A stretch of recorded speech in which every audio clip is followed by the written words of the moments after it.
నటుడు శివాజీపై ప్రకాష్ రాజ్ తీవ్ర ఆగ్రహం వ్యక్తం చేశారు. శివాజీ ఒళ్ళు దగ్గర పెట్టుకొని మాట్లాడాలన్నారు. మహిళలంటే శివాజీ ఏమనుకున్నాడు అంటూ మండిపడ్డారు. శివాజీ మాట్లాడింది ఖచ్చితంగా తప్పే అన్నారు ప్రకాష్ రాజ్.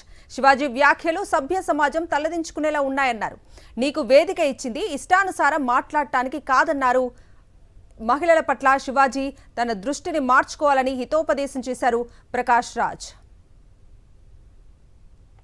సమర్థించడం ఏంటంటే అంత చెత్తగా మాట్లాడితే ఆడవాళ్ళు అంటే ఏమనుకుంటున్నారు? మీరు మీలో ఉన్నదే బయట వస్తుంది. మీరు ఒక వేదిక మీద మాట్లాడుతున్నప్పుడు మీకు ఉండాలి.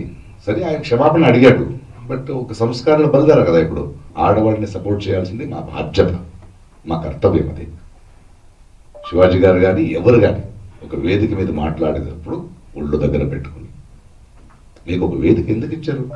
ఇప్పుడే ట్వీట్ చేశాను అనసూయగా, నువ్వు స్ట్రాంగ్గా ఉండు. ఆ సంస్కారాల అసహ్యం తెలుస్తుంది నాకు. నన్ను అదే తిడుతుంటారు. ప్రకాష్ రాజ్ గారు మీరు ఎందుకు మాట్లాడరాళ్ళు?